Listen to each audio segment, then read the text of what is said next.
Oh, all right, everybody. Yes, it is Tuesday and we are live. This is great. Now, want everyone to let me know if you're available. You can hear me. I sound loud and clear. I tried to go live last week and I had run into technical difficulties. So my apologies on that. I will be live every Tuesday at 8:30 for a brief review of the podcast. I'm also going to try to tape something for later as well. And today we're going to discuss 5 reasons why you need to enter flow state and why that's important. So hopefully you guys have experienced flow state and live your lives looking for opportunities to get into flow state. Why? Because it's that important. This week, we interviewed Steven Kotler, and he is the author of many books and does research in the flow state. His last book, The Art of Impossible, was fantastic. I really enjoyed it, and the interview was great.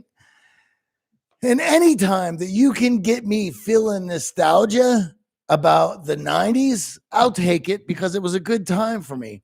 And Steven, in his exploration of flow state, he is actually an older punk rocker and an extreme sport enthusiast because we're roughly about the same age. So I enjoyed having that conversation with him.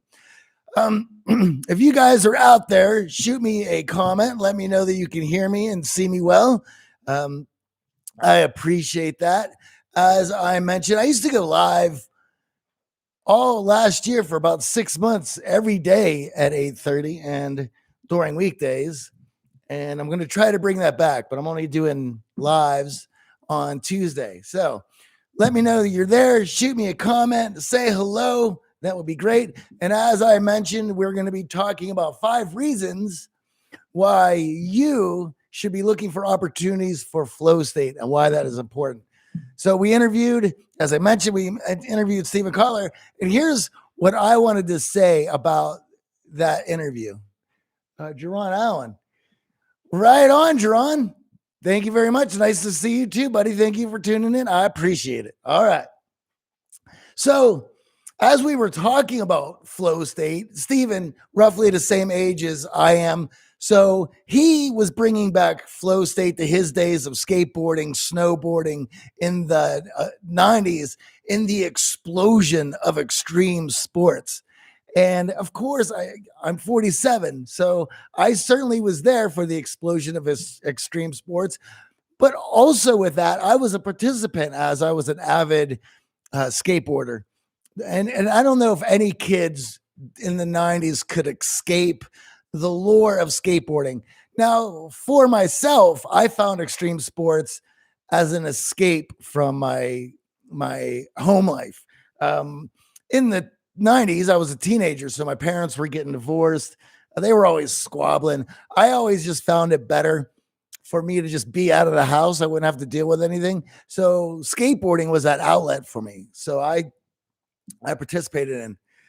Le Professor says, hi from the UK. Good to see you. Hope you're well. I am very well. Thank you very much. And the other thing that we were discussing with Steven was the soundtrack that went along with extreme sports. And in the 90s, it was roughly the beginnings of hip hop.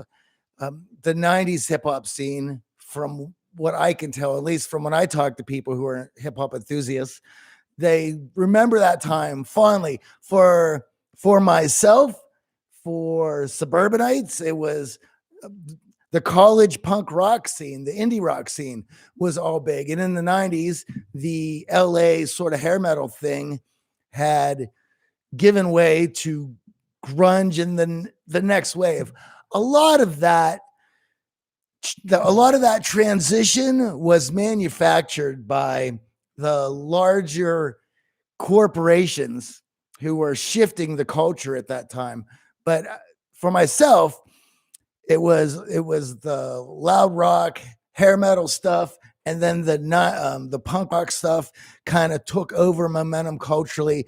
It was the soundtrack to extreme sports, and with extreme sports, snowboarding, skateboarding, BMX, rollerblading, everything took off at that point. So with Steven, we had a great conversation about that. Now, before I get into the top 5 reasons why you should be looking for opportunities for flow state, the other interesting part about this is a lot of the children that grew up in the 80s had heroes that were rooted in mainstream culture that was the beginning of extreme sports. And most notably was Evel Knievel. Now, I don't know about you guys, but if you are Evel Knievel fans or remember being a kid and playing with Evel Knievel toys, you can let me know in the comments.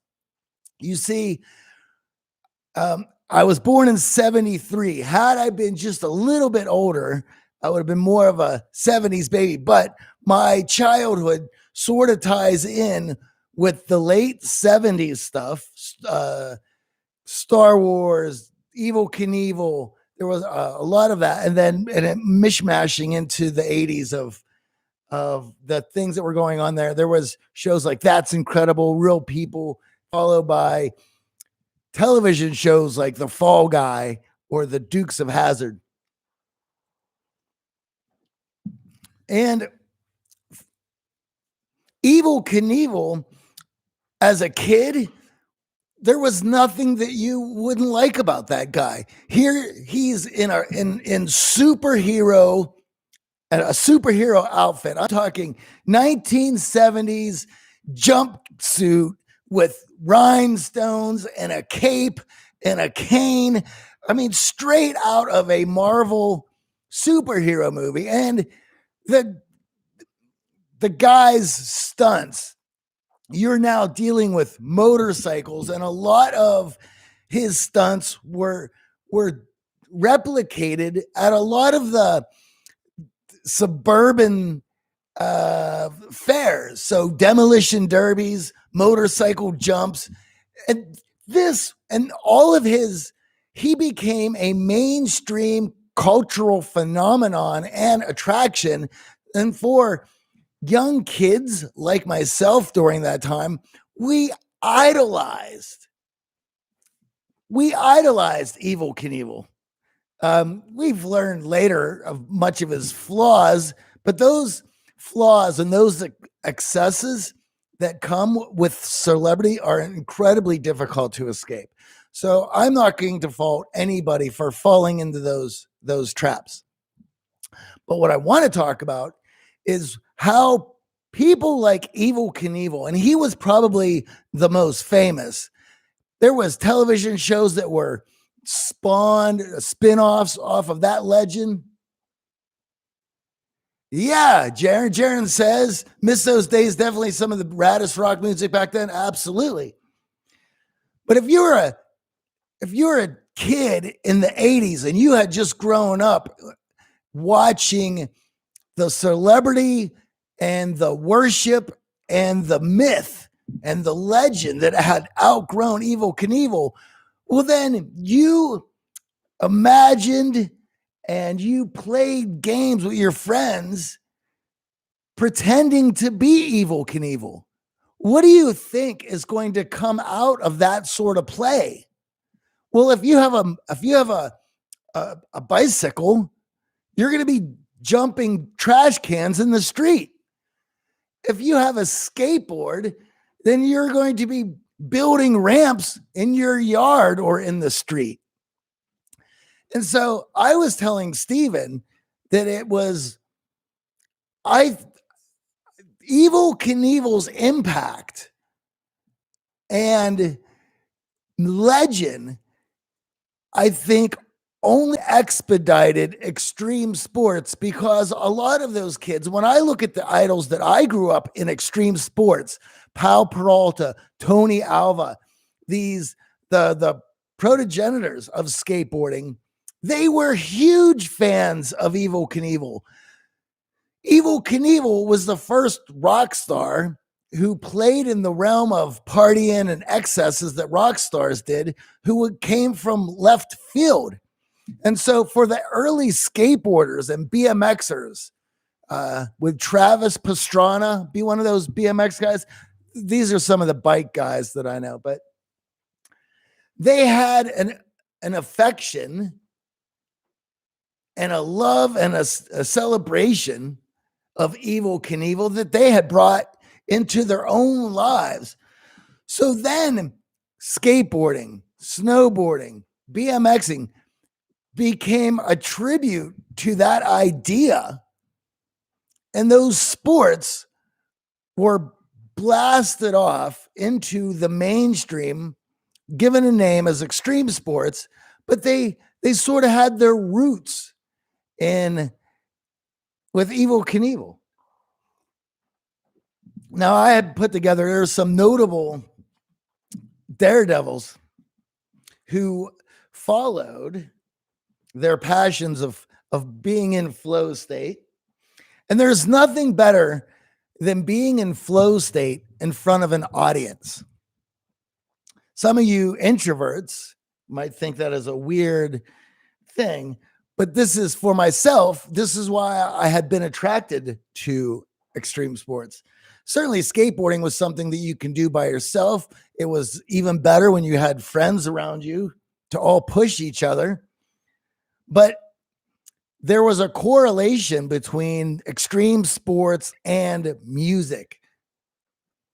The punk rock metal became the soundtrack to extreme sports, and they went hand in hand.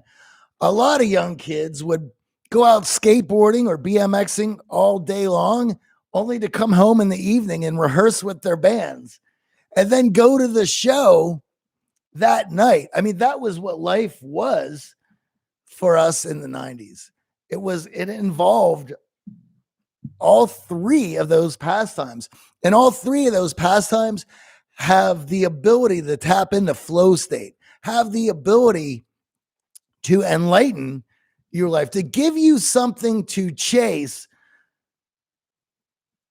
that made you feel good, that was much healthier than the other after school activities you might get into with your friends if you guys were bored, if you know what I mean, raiding the parents' liquor cabinet and the rest that comes with that.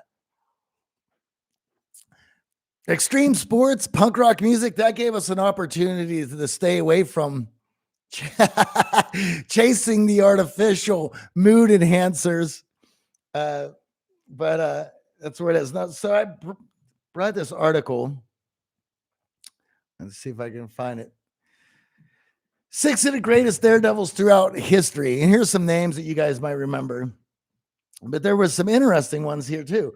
I think the first one, probably the most famous, is Harry Houdini, the escape artist. Imagine that, making a name for yourself and putting yourself in difficult situations that if you don't escape, there's a possibility of certain death. In fact, I believe he had died on one of his attempts. There's Jackie Chan. Think about Jackie Chan. Think about what he had turned into a flow state. Self-defense, stunts, martial arts. Think about all the other extreme sports artists like that had taken traditional sports into an extreme. I would say people like Lance Armstrong or Michael Phelps. Think about with our athletes today, maybe LeBron James and some of the more, thinking of some of the more athletic guys who play football and basketball.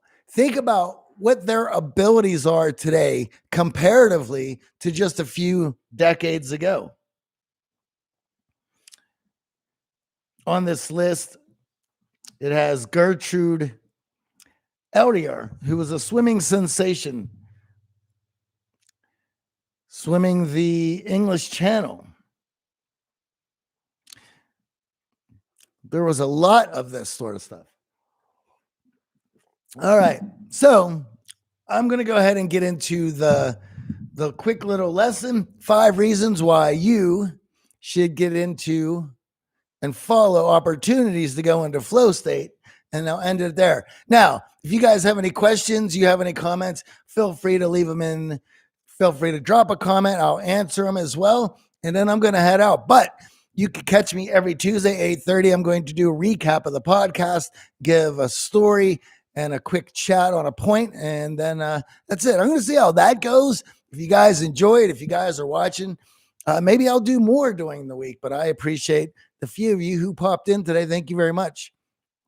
All right. Now, so 5 reasons why you should look for opportunities to get into flow state. Number 1, the release of the good chemicals, dopamine, adrenaline, firing you up. This is an opportunity to reboot. Anytime that you are using your body, you are moving around, you are giving yourself a chance to feel good, to force the good chemicals to force out the bad chemicals. Very important. Number 2, you're experiencing an out-of-body experience. So when you're in flow state, everything else disappears. You have brought your focus, you have narrowed it till there is not anything else in the world that enters your thoughts. You almost transcend the feeling when you've eliminated all other thoughts and you've put all focus into the activity that you're doing. The total experience of that could feel as if you're having an out-of-body experience, that you are transcending being a mortal person. You're not a person anymore. I don't know what you have transcended to. I can only speak to my experiences, and I've got to feel that playing live. I think that is why so many young people chase playing music, where when you're on stage and you have full competency and mastery over what it is that you are performing, and you transcend in a band context, it is not just you who's having this transcended experience. You are sharing it in a vulnerable moment with everybody that you having on the stage. There is no other feeling quite like that. It is the dopamine that gets pushed off is something that people will chase for the rest of their lives. Here I am at 47 years old. The first time in my life that I haven't been in a band since I've been 15 due to the move to Las Vegas, but also the pandemic that is going on. It's making it very difficult for having a very active social life, which you would need to put a band together. But at 47, I still look for those opportunities and hope that there will be some opportunities left for me to continue playing. And for everyone who has asked me in my life why I still play music up until the last year, I've told them the same thing, that there is going to be a time in my life where I'm unable to perform at the level that I am able to do today. And there'll also be a point in my life where people won't feel compelled to come see me play. And I want to maximize my opportunities to experience that, because at some point that's going to be taken away from me due to father time. And so therefore, I want to maximize that. I think, to me, there is nothing greater in the human experience than that. Number 3, self-expression in its purest form. Here's what I mean by that. When you have other people's thoughts in your mind, it makes it difficult to detach from any sort of influence to express yourself. So when you're in flow state, anyone around you disappears. Their thoughts about you disappear. Their attention, approval, and acceptance that goes to you or lack thereof doesn't exist. And for being human beings, we're in a constant state of dealing with other people's attention, approval, and acceptance. And however best we can deal with that, because in our own makeup, we are herd animals, and attention, approval, and acceptance are the very values that allow us to feel safe within the herd. It allows us to understand that we have a place.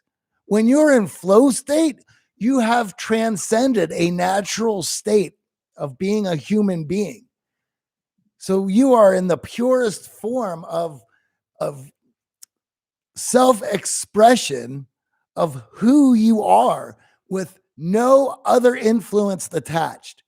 That is a very powerful, that's a very powerful thing. That is why the best art, the best writing, the best painting, the best music has been made through pure expression, not made to sell.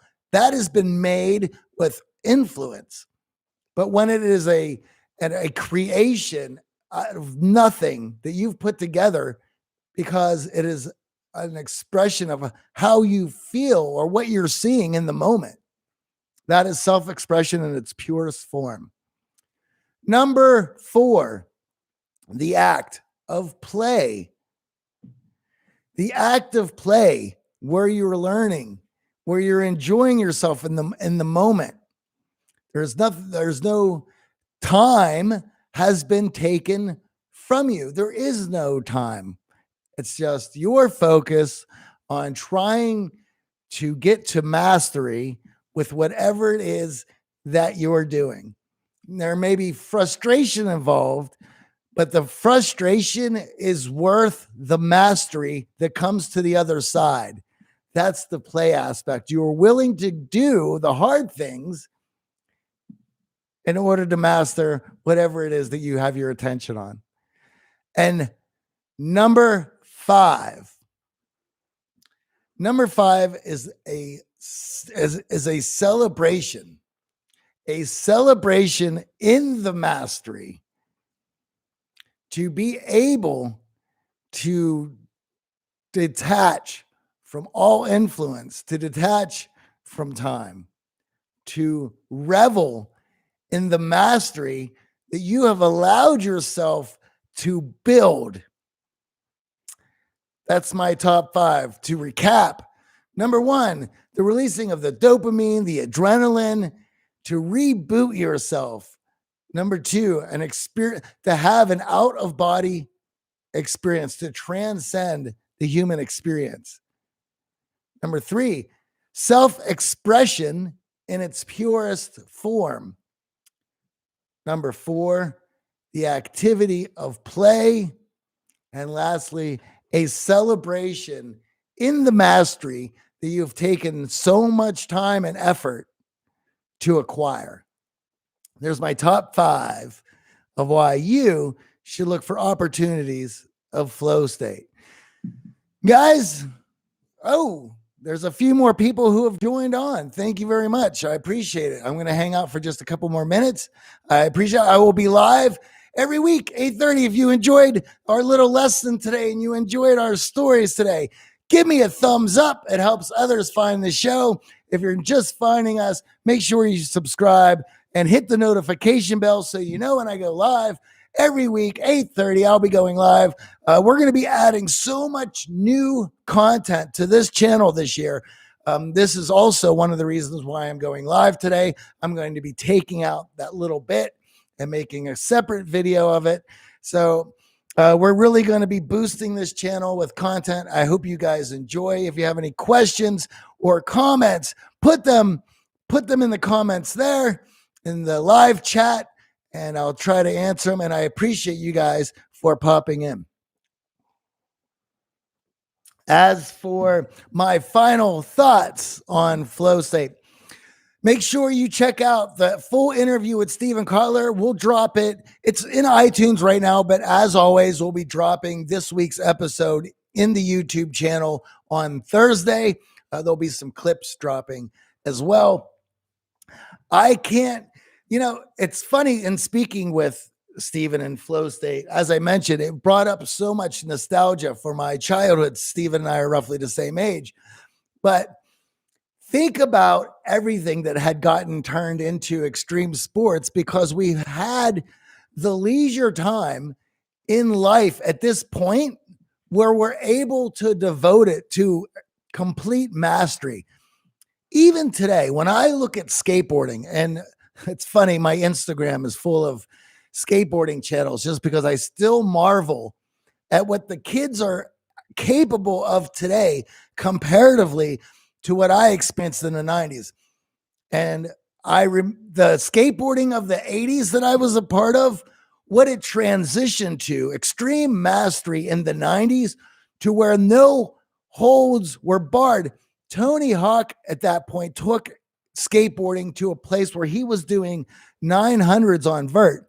I had just saw on a mega ramp, we didn't even have that back then, a mega ramp this year that a young guy did a 1200. Unbelievable. I don't even know what stance they used. They're using fakie and switch, and they're so, I'm going to try to use the word and I pronounce it correctly, ambidextrous, which is mind-blowing. I remember back when we were skateboarding, you would always learn the trick in regular stance, and then you would try it in goofy and switch and fakie.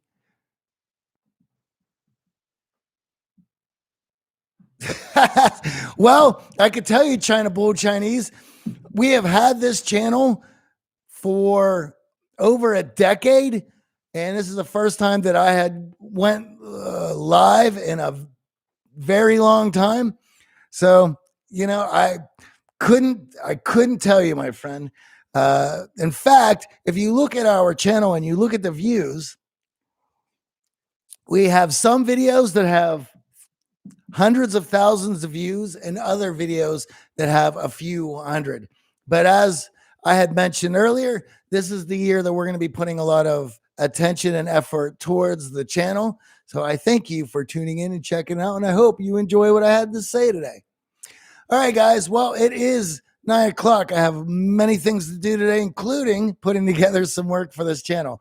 So as I mentioned, I will be here every Tuesday at 8:30. If you enjoy what I had to say, let me know. Put your notes in the comment, hit the notification bell, all that great stuff. And I will see you guys later. Cheers.